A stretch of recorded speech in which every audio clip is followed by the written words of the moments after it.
Morning student, आज हम पढ़ेंगे क्लास 11th के अकाउंट्स के अंदर चैप्टर नंबर 2.15 अशुद्धियों का संशोधन, रेक्टिफिकेशन ऑफ एरर्स। तो हम स्टार्ट करते हैं। आज का टॉपिक अशुद्धियों के प्रकार, काइंड्स ऑफ एरर। तो विभिन्न प्रकार की अशुद्धियों का लेखा पुस्तकों में पाई जाती हैं। इन अशुद्धियों को अग्र प्रकार वर्गीकृत किया जा सकता है। जैसा कि आप इस चार्ट में देख पा रहे होंगे, जो अशुद्धियों का वर्गीकरण है, जिसमें अशुद्धियों को यानी जो हमारे एरर्स हैं, मिस्टेक हैं, उनको हमने 3 भागों में बांटा। एक बही खाते के आधार पर, दूसरा तलपट के आधार पर, तीसरा संशोधन के आधार पर। On the basis of accounting, on the basis of trial balance और on the basis of rectification. तो हम इसमें देखते हैं कि जो बही खाते के आधार पर है, उसमें पहली हमारी जो गलती है वो भूल चूक की अशुद्धि है, दूसरी सैद्धांतिक है अशुद्धियाँ हैं, तीसरी हिसाब की अशुद्धियाँ हैं, चौथी क्षतिपूरक अशुद्धियाँ हैं। इसी तरह तलपट के आधार पर भी 3 तरह की गलतियाँ होती हैं जो तलपट बनाते समय होती हैं। एक अशुद्धियाँ वो होती हैं जो तलपट से प्रकट होती हैं और एक वो अशुद्धियाँ होती हैं जो तलपट से प्रकट नहीं होती हैं। इसी तरह से संशोधन के आधार पर भी 2 तरह की अशुद्धियाँ हैं, जो एक पक्षीय वन साइडेड एरर है, द्विपक्षीय डबल साइडेड एरर है। तो हम पढ़ते हैं कि जो बही खाते के आधार पर जो अशुद्धियाँ हैं वो 4 प्रकार की होती हैं। तो उनमें जो भूल चूक की अशुद्धि है, एरर ऑफ ओमिशन है, वो होती क्या है? ये वे अशुद्धियाँ होती हैं जिनको प्रारंभिक पुस्तकों में नहीं लिखा गया। उदाहरण के लिए, मोहन से माल खरीदने की प्रविष्टि क्रय बही में नहीं होना, इसका तलपट के योग पर कोई प्रभाव नहीं पड़ता। तो इसमें ये बताया गया कि ऐसी अशुद्धियाँ होती हैं जो प्रारंभिक पुस्तकों में ट्रांजेक्शन को न लिखने के कारण होती है, यानी ऐसे ट्रांजेक्शन जो हम अपने ओपनिंग ओरिजिनल बुक में या प्राइमरी बुक में लिखना ही भूल गए। तो इस तरह की जो गलतियां हैं वो भूल चूक की अशुद्धियां एरर ऑफ ओमिशन कहलाती हैं। जैसे इन्होंने एक एग्जांपल दिया कि हमने मोहन से माल खरीदा और उसकी एंट्री हमने परचेज बुक में नहीं की, तो ऐसी कंडीशन में जो हमारा ट्रायल बैलेंस है उस पर कोई इफेक्ट नहीं आएगा। दूसरा है सैद्धांतिक अशुद्धियाँ, एरर ऑफ प्रिंसिपल।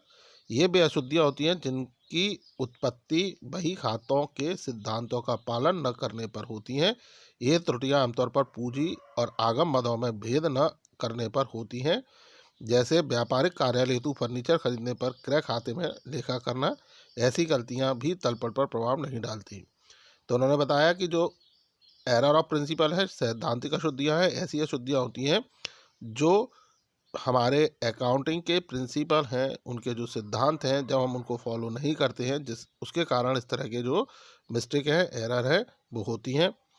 और ये जो गलतियां होती हैं वो नॉर्मली इस कारण होती है कि हम उसमें अपने जो आइटम है, अपने जो ट्रांजेक्शन है, उनमें हम कैपिटल और रेवेन्यू आइटम्स में डिफरेंस नहीं कर पाते हैं। उसके कारण ये मिस्टेक्स हो जाती हैं। जैसे उन्होंने बताया कि जो हमने ऑफिस के लिए फर्नीचर खरीदा लेकिन उसकी एंट्री हमने परचेज अकाउंट में कर दी, तो जिसके कारण हमारे अकाउंट्स गलत होंगे, हमारी एरर्स होंगी, लेकिन उसका भी ट्रायल बैलेंस पर कोई इफेक्ट नहीं आएगा। अगला है हिसाब की अशुद्धियाँ, एरर्स ऑफ कमीशन। तो ये वे अशुद्धियाँ होती हैं जो लेखा करते समय उसके सम करने, उसकी माइनस करने या उसके मल्टीप्लाई डिवाइड करने अथवा जो हम बैलेंसेस निकालते हैं उस समय हो जाती हैं। और इनका प्रभाव कभी तलपट पर होता है और कभी नहीं। तो ये बताया गया कि जो एरर ऑफ कमीशन है वो ऐसी मिस्टेक्स होते हैं, ऐसे एरर्स होते हैं जो हम अकाउंट्स तैयार करते हैं उस समय हो जाती हैं। जैसे हमें अपने अकाउंट्स के टोटल लगाने हैं, या उसका हमें माइनस करना है, या हमें उनके कोई मल्टीप्लाई करने हैं, या डिवाइड करना है, या उसके बैलेंस निकालने हैं, उस समय इस तरह की गलतियां होती हैं। और ये गलतियां भी तलपट को कभी प्रभावित करती हैं और कभी प्रभावित नहीं करती हैं।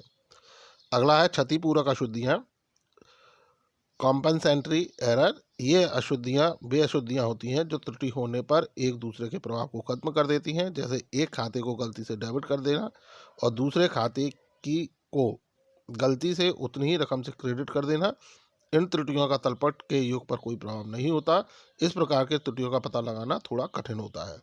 तो जो कॉम्पनसेंट्री एरर होते हैं वो ऐसे एरर होते हैं जो एक दूसरे की एक गलती किसी दूसरी गलती के प्रभाव को, उसके इफेक्ट को खत्म कर देती है। जैसे मान लीजिए हमने किसी एक अमाउंट से किसी एक खाते को डेबिट किया, तो गलती से हमने उसी उस अमाउंट से ही या उतने ही अमाउंट से हमने उसे क्रेडिट कर दिया, तो ऐसी स्थिति में जो हमारे गलतियां हुई वो एक दूसरे गलतियों को छुपा देंगी या एक दूसरी गलतियों को काट देंगी, और ऐसी गलतियों का प्रभाव तलपट पर भी नहीं पड़ता है। तो ये थी बही खातों के आधार पर अशुद्धियाँ। अब हम बात करते हैं तलपट के आधार पर। तो तलपट के आधार पर 3 तरह की अशुद्धियाँ हमने पढ़ी, जो तलपट से प्रकट होती हैं, जो तलपट से प्रकट नहीं होती हैं, और जो तलपट बनाते समय होती हैं।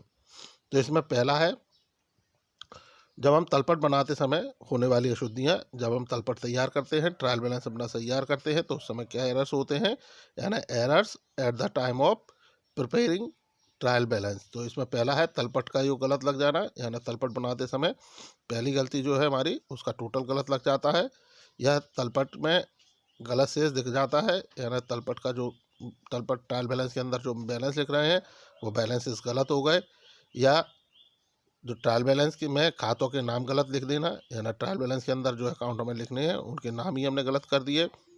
तलपट में किसी खाते का शेष लिखने से रह जाना, यानी तलपट है, ट्रायल बैलेंस है, उसमें हम जो अकाउंट्स ट्रांसफ़र कर रहे हैं या बैलेंसेस, अकाउंट्स के जो बैलेंसेस ट्रांसफ़र कर रहे हैं वो उसमें लिखने से रह गए। अगला है तलपट के विपरीत पक्ष में खाते का शेष लिख जाना, यानी तलपट ट्रायल बैलेंस बनाते समय जो अकाउंट का बैलेंस है वो हमें किस डेबिट में लिखना था और हमने गलती से क्रेडिट में लिख दिया। इसी तरह से ट्रायल बैलेंस में किसी खाते का शेष 2 बार लिखना, यानी जब हम ट्रायल बैलेंस तैयार करते हैं, तलपट तैयार करते हैं, तो उसके जो बैलेंसेस होते हैं वो हम या तो लिखने से छूट जाते हैं या हम उनको 2 बार लिख देते हैं। तो इस तरह से तलपट बनाते समय ये अशुद्धियाँ हो जाती हैं, ये एरर्स होते हैं। अब हम बात करते हैं तलपट से प्रकट होने वाली अशुद्धियाँ, यानी ऐसी एरर्स जो हमारे ट्रायल बैलेंस से डिस्क्लोज होते हैं, errors disclose by trial balance. तो इसमें पहला है खतौनी गलत पक्ष में कर देना, यानी जो हमने पोस्टिंग की अगर हमने गलत साइड में कर दी है तो ऐसी मिस्टेक को हम ट्रायल बैलेंस से ढूंढ सकते हैं। दूसरा है खतौनी 2 बार कर देना, यानी जो पोस्टिंग है हमने अगर 2 बार की तो उसको भी हम ट्रायल बैलेंस से पता कर सकते हैं, या ऐसी गलती, ऐसी एरर्स ट्रायल बैलेंस से डिस्क्लोज हो जाती हैं। तीसरा है खतौनी की रकम में गलती होना, यानी जब पोस्टिंग कर रहे हैं तो हमने जो अमाउंट है, अमाउंट में कोई गलती कर दी, उसमें कोई मिस्टेक हो गई। इसी तरह से जो हमारी प्राइमरी बुक्स का जो टोटल है वह भी गलत लग जाएगा, तो उसे भी हम ट्रायल बैलेंस से पकड़ सकते हैं। फिर है खतौनी 2 पक्ष के स्थान पर एक ही पक्ष में होना, कि जो पोस्टिंग है वो 2 जगह होती है हमारी, लेकिन गलती से हमने 2 की जगह एक ही जगह उसकी हमने पोस्टिंग कर दी। तो ऐसी कंडीशन में भी हमारी ये मिस्टेक जो ट्रायल बैलेंस है उसमें डिस्क्लोज होने लगती है। अगला है प्रारंभिक पुस्तकों की खतौनी करने में गलती करना, यानी जो हमारी प्राइमरी बुक्स होती हैं जब हम उनकी लेजर पोस्टिंग करते हैं तो उसमें भी मिस्टेक हो जाती हैं। तो इस तरीके से ये गलतियां हैं जो हमारी ट्रायल बैलेंस से डिस्क्लोज होती हैं। अब हम बात करते हैं तलपट से प्रकट न होने वाली स्थितियाँ, error not disclose by trial balance. तो इसमें पहली है हमारी सैद्धांतिक अशुद्धियाँ, एरर ऑफ प्रिंसिपल। दूसरा है हिसाब की अशुद्धियाँ, एरर ऑफ कमीशन। तीसरा है क्षतिपूर्वक अशुद्धियाँ,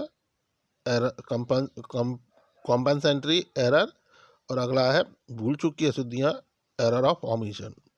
तो ये सारी अशुद्धियों के बारे में मैं भी आपको पहले बता चुका हूँ, तो अब इसको अधिक डिटेल में पढ़ने की आवश्यकता नहीं है।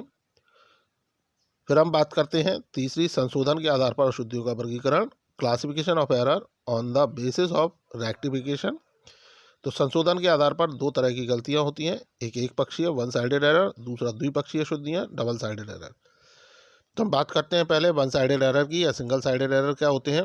ये वे अशुद्धियां होती हैं जो केवल एक पक्ष या एक खाते को प्रभावित करती हैं, दूसरे पक्ष या खाते में लेखा ठीक रहता है। यानी ये ऐसे मिस्टेक होती हैं जिनके कारण केवल हमारी ट्रांजैक्शन या हमारे जो व्यवहार हैं उनकी, या हमारे जो अकाउंट्स हैं उनकी केवल एक ही साइड में गलती होती है, एक ही साइड इफेक्टेड होता है और दूसरे साइड पर इसका कोई इफेक्ट नहीं पड़ता है।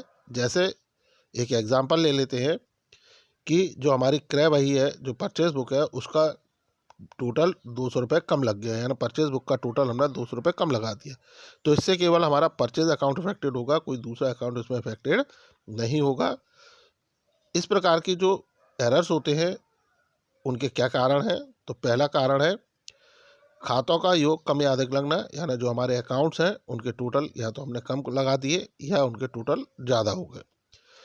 दूसरा है खातों के योग को अगले पृष्ठ पर ले जाने में त्रुटि अथवा योग कम या अधिक ले जाना, यानी जो हमारे अकाउंट्स हैं जब उनके टोटल को हम नेक्स्ट पेज पर फॉरवर्ड करते हैं तो ऐसी कंडीशन में मिस्टेक से या गलती से हम क्या करते हैं उनके टोटल कम या ज़्यादा नेक्स्ट पेज पर फॉरवर्ड कर देते हैं, जिसके कारण इस तरह की मिस्टेक होती हैं। अगला है खतौनी करने में त्रुटि, यानी जब हम लेजर पोस्टिंग करते हैं उस समय अगर कोई मिस्टेक हो गई तो उसके कारण भी वन साइडेड एरर हमारे जनरेट हो जाते हैं।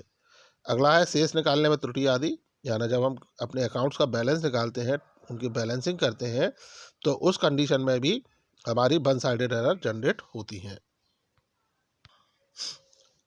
अब हम बात करते हैं द्विपक्षीय अशुद्धि, डबल साइडेड एरर। द्विपक्षीय अशुद्धियाँ वे अशुद्धियाँ होती हैं जिनका प्रभाव एक साथ दो खातों पर पड़ता है, यानी जो डबल साइडेड एरर है वो इस तरह के एरर होते हैं जिनकी जो यानी हमने जो गलती की उसका जो इफेक्ट है, उसका जो इम्पैक्ट है वो हमारे दो अकाउंट्स पर पड़ेगा, जिनमें पहला है भूल चूक की अशुद्धियाँ यानी एरर ऑफ ओमिशन, दूसरा है क्षतिपूरक अशुद्धियाँ कॉम्पेंसेंट्री एरर, तीसरा है सैद्धांतिक अशुद्धियाँ एरर ऑफ प्रिंसिपल, चौथा है गलत खातों में खतौनी की अशुद्धि, यानी हमने अकाउंट जो हम लेजर पोस्टिंग कर रहे हैं वो हमें किसी अकाउंट में करनी थी और हमने किसी और दूसरे अकाउंट में उसकी एंट्री कर दी, तो उसके कारण भी हमारे डबल साइडेड एरर यहाँ जनरेट होते हैं। तो स्टूडेंट, ये था अशुद्धियों के प्रकार, काइंड्स ऑफ एरर, जो आपको समझ में आए होंगे। इनसे रिलेटेड यदि आपके कोई डाउट्स हैं, क्वेरीज हैं, तो आप कमेंट सेक्शन में कमेंट कर सकते हैं या आप मुझसे डायरेक्ट पूछ सकते हैं। So student, thank you, good bye.